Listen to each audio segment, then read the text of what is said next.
First of all, it's diversity. We all know that diversity is an important characteristic of natural ecosystems.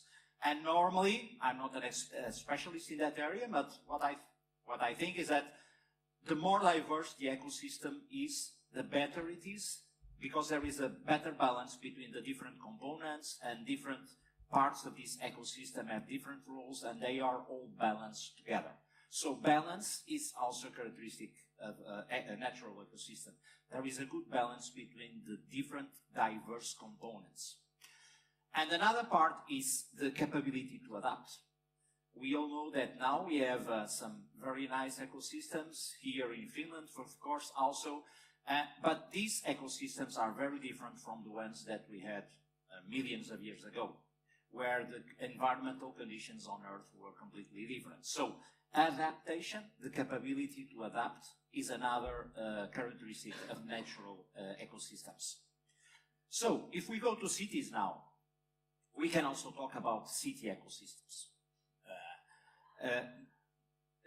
Cities, of course, also have natural ecosystems inside them, but I'm not talking about this part.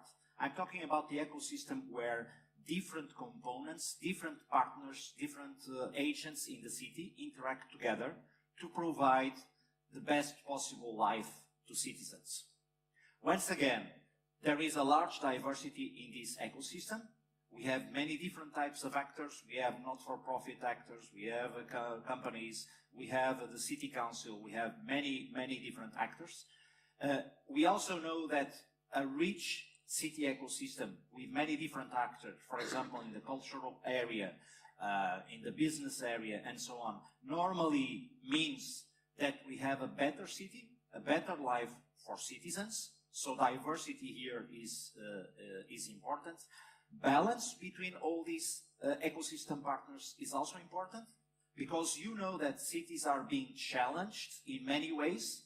For example, in the environmental area, with these strange weather patterns that we are seeing, hurricanes and so on and so on. And if these different partners are well balanced, then the city can respond well to these challenges. If there is an imbalance, then the response might not be so good, and the city might not be so capable of adapting to these different conditions. So balance is an important part. And of course, cities have been adapting over time. You cannot compare today's cities in the Western world, like Tampere, for example, to a middle-aged city. It's completely different, so they have adapted over time quite well, and of course we enjoy now a quality of life very different from we enjoyed in the Middle Ages. So, just to position what is a city ecosystem. Returning to natural ecosystems, we know that because of external conditions, sometimes natural ecosystems get unbalanced, and they may even die. This is an example of a lake. I will not explain it in deep, but the idea is that when there are excessive nutrients being fed into a lake, then the lake will gradually die because there is an imbalance between different components of the ecosystem. So the question about systems, about cities, is: are cities sustainable in terms of this balance that we have been looking at? And when we think about sustainability, very often we think about the environment, but city sustainability is not only about the environment. It's about three main factors. It's about environment, of course, it's about social factor, and it's about economic factor. And we know that we are facing significant challenges in some of these factors in cities. For example, in Western cities, we are facing a challenge about aging population. We are having a higher and higher average age in the population that gives us some challenges. For example, taking care of this older population, not having renewed population in the city, and so on. So there are lots of issues around this problem. This is just an example. And economic factor. These factors need to be balanced from my perspective. But when I speak with city officials, mayors, and so on, they tend to overvalue, I would not say overvalue, but they tend to focus on the economic factor. And I can understand that, because if the economic factor is in good shape, then it's probably easier to balance the other two, because there are the means that the city needs to make the others to balance. So economy is really important from the mayors, from the city officials' point of view, and that's where the ecosystem can play an important role. So balance, diversity, and so on. And so this picture shows you, this is coming from an academic paper about city ecosystems, and I don't intend to discourage you about city ecosystems, but this academic paper looks at ecosystems in different type of environment, because ecosystem is a buzzword that is now being used everywhere. By the way, here too, I think probably ecosystem has been one of the most used words in this conference.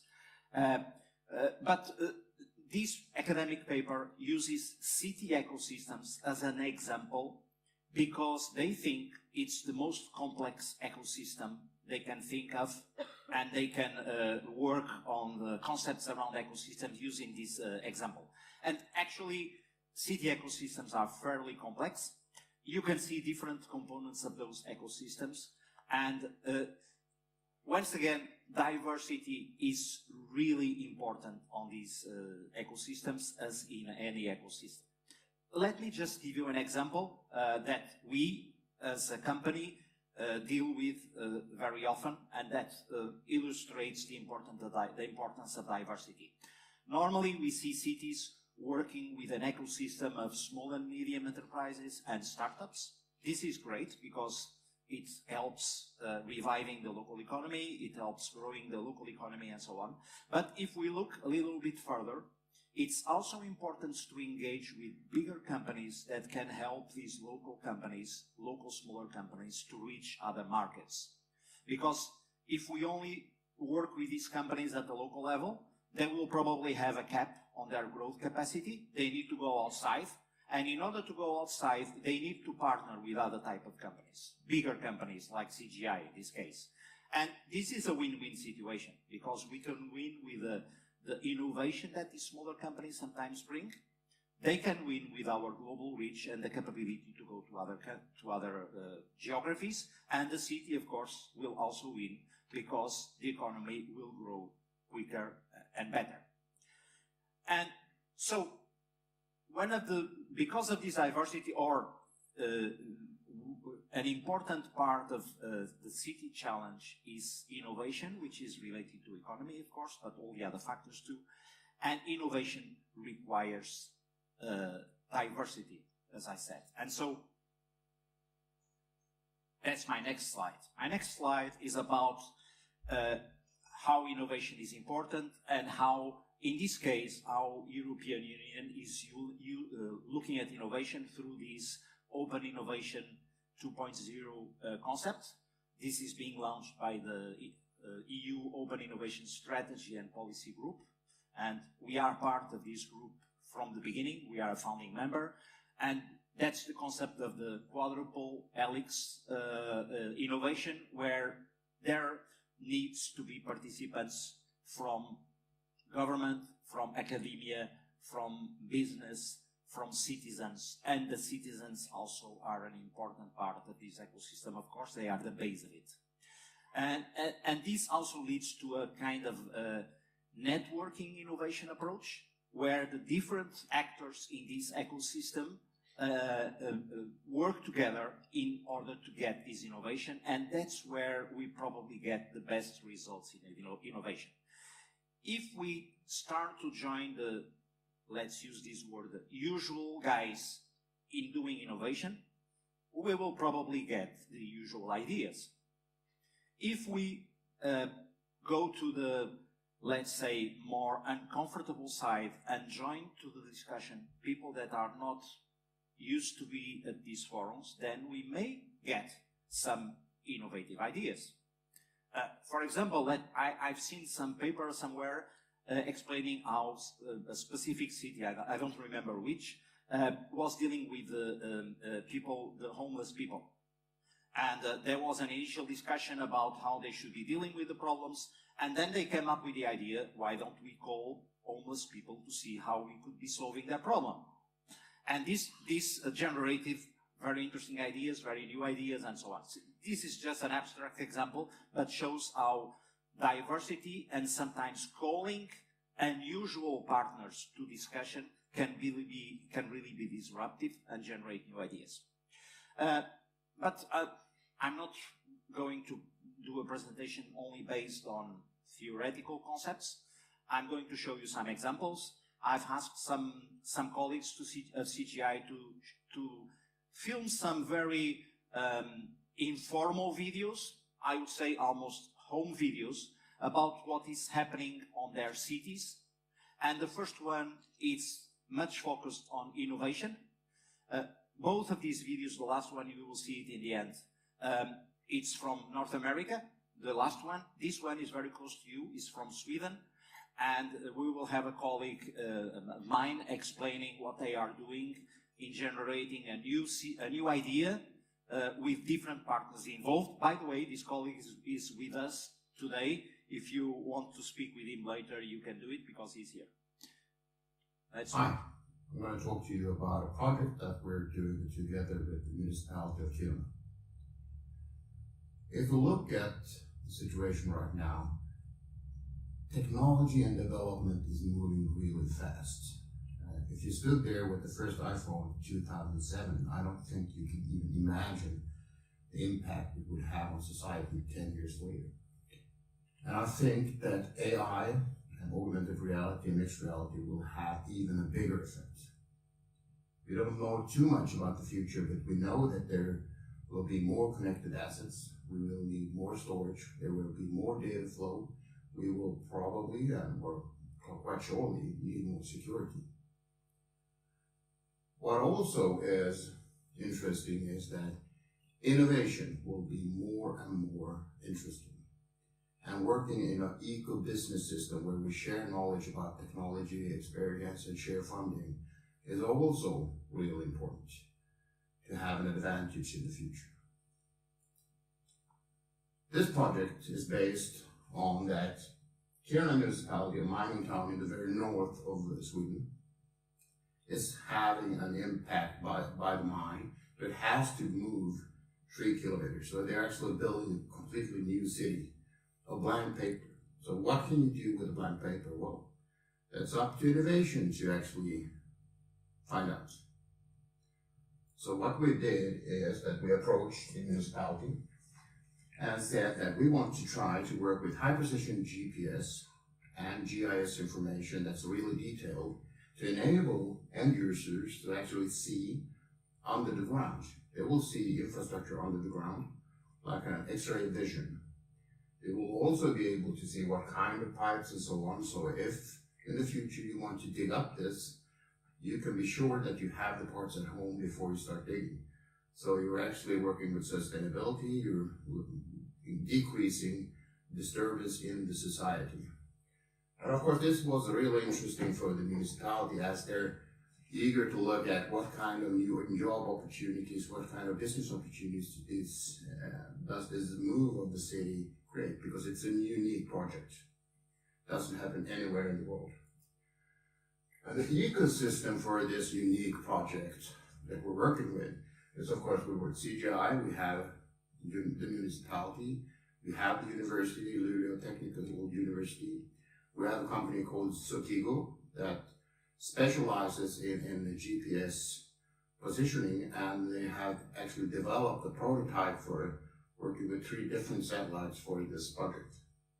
We have Microsoft that's really interested in this. As if you add IoT to this, or AI, you can find leakage, you can look at temperatures in the pipes in the ground. And we have what we call Tillväxtverket and Vinnova, that's the government parts that works with EU funding and works with the innovation. So thanks for listening, and let's meet out there in the digital or in the real world. Thanks. Bye. Okay, so I think a good example of how an ecosystem is coming up with something that has not been done before and trying to do it in a collaboration way. This slide gets some kind of systematization about how innovation adds value to the economy, but also to citizens. So I think when we look at innovation in cities, there are different dimensions. The dimension on the left-hand side is the local economy dimension, because we can have this ecosystem come up with technology breakthroughs. This generates new products and services. These come up with increased sales and profits for the companies, and this releases money to do some additional research and generate new technology breakthroughs and so on. So it's a kind of a virtuous circle.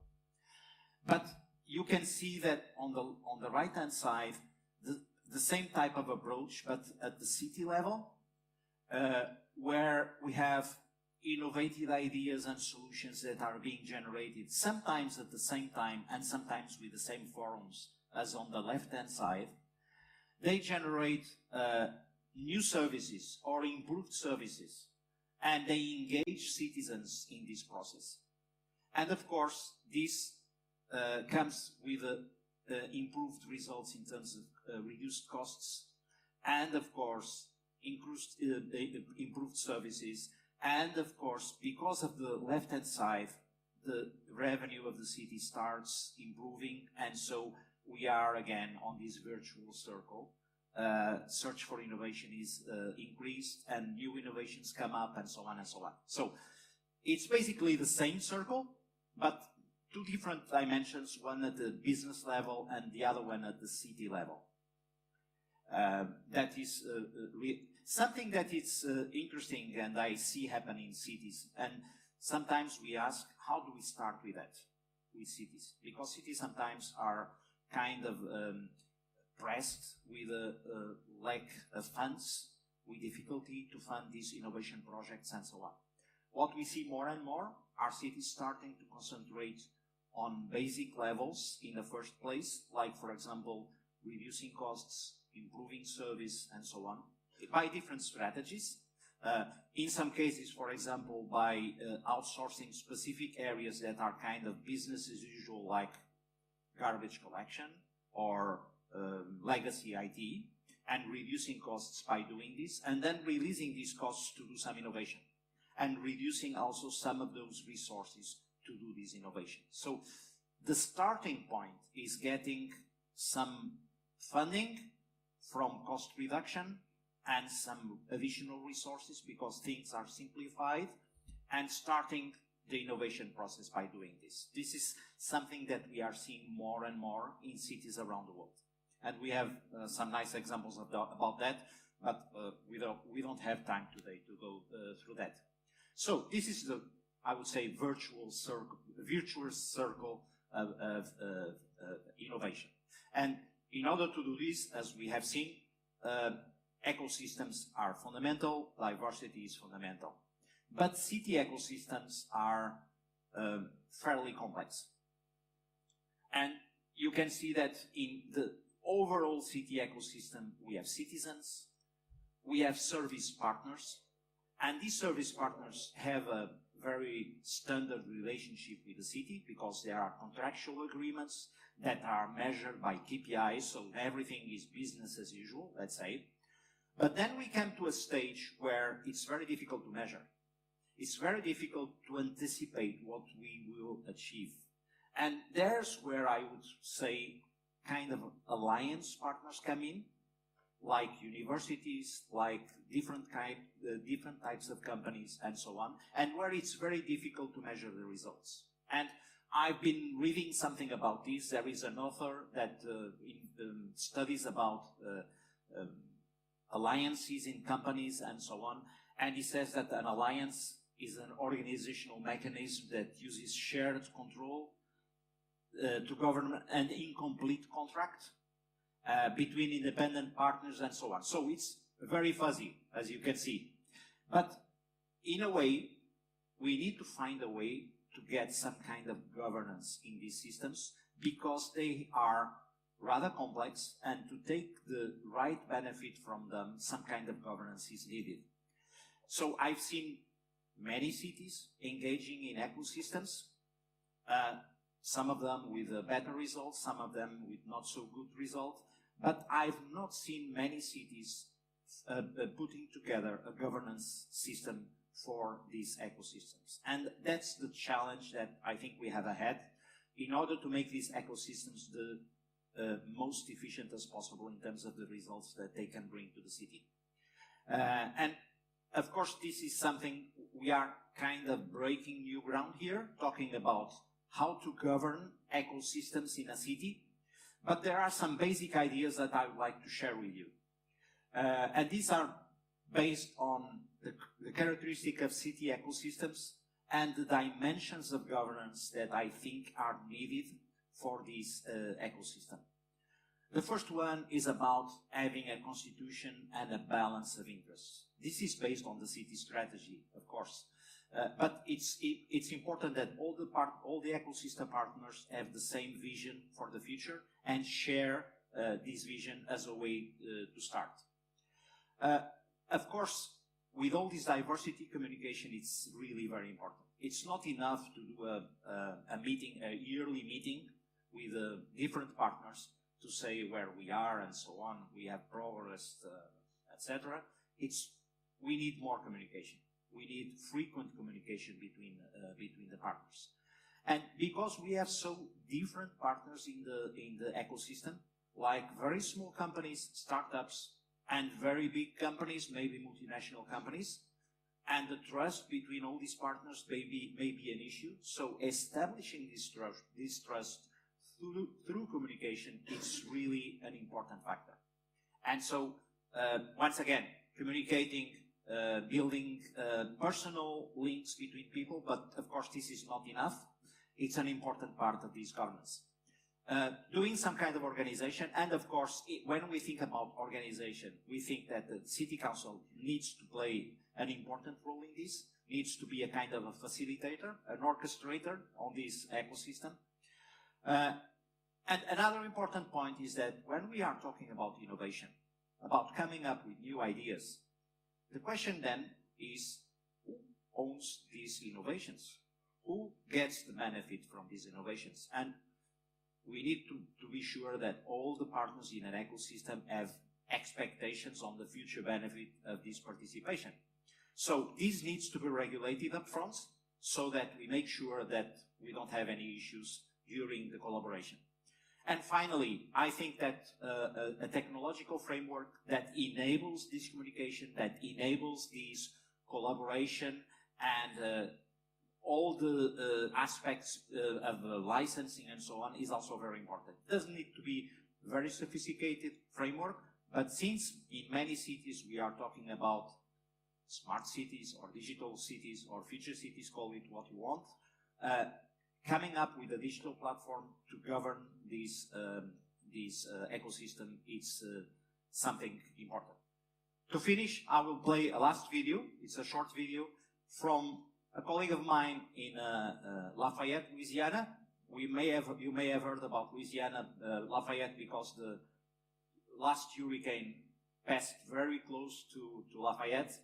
And you will hear Will Abar telling you about the ecosystem in the city, which I think is an example of a very good ecosystem with different partners working together in a city that is probably the dimension of Tampere. Hi, my name is Will Abar, and welcome to Lafayette, Louisiana, a town of about 150,000 people, 40 miles north of the Gulf of Mexico, about 120 miles west of New Orleans, and about 220 miles east of Houston. Historically, the economy of Lafayette has primarily been based around the energy sector. But in the last several years, we've lost close to 14,000 jobs due to a downturn in the oil and gas industry. But the characteristics that this community is known for include ingenuity, creativity, and ability to rise to any challenge. And that's exactly what we're seeing through a series of public-private partnerships, an ecosystem that includes local government, universities, and industry partners. One aspect of that ecosystem and creativity is the creation of over 1,000 new technology jobs in the last 2 years related to state and local tax incentives. The University of Louisiana at Lafayette is a major part of this ecosystem. Its computer science and informatics graduates become a huge contributor to the workforce in the IT industry in our community. UL is also a nationally recognized research institution funded by the NSF to use smart city technologies to investigate and find solutions for healthcare outcomes, emergency response, and environmental and natural resource issues. Capstone and internship programs are bringing university students into our office to learn more about data science and IT. Hi. Our local government is a part of this ecosystem, executing on its 20-year plan to improve quality of life for all of its citizens. Initiatives like LUS Fiber have brought gigabit to the home and to every business in our community. Partners like Kate Durio are focused on the cultural economy and paired with CGI in the Lafayette Engagement and Research Network. Learn also includes our Regional Chamber of Commerce, One Acadiana, the Lafayette Parish School System, and representation from the Lafayette Public Libraries. In addition, our community college and many STEM academies across the community are involved in our efforts. The LEARN initiative is deploying over 300 air quality sensors around the Lafayette community.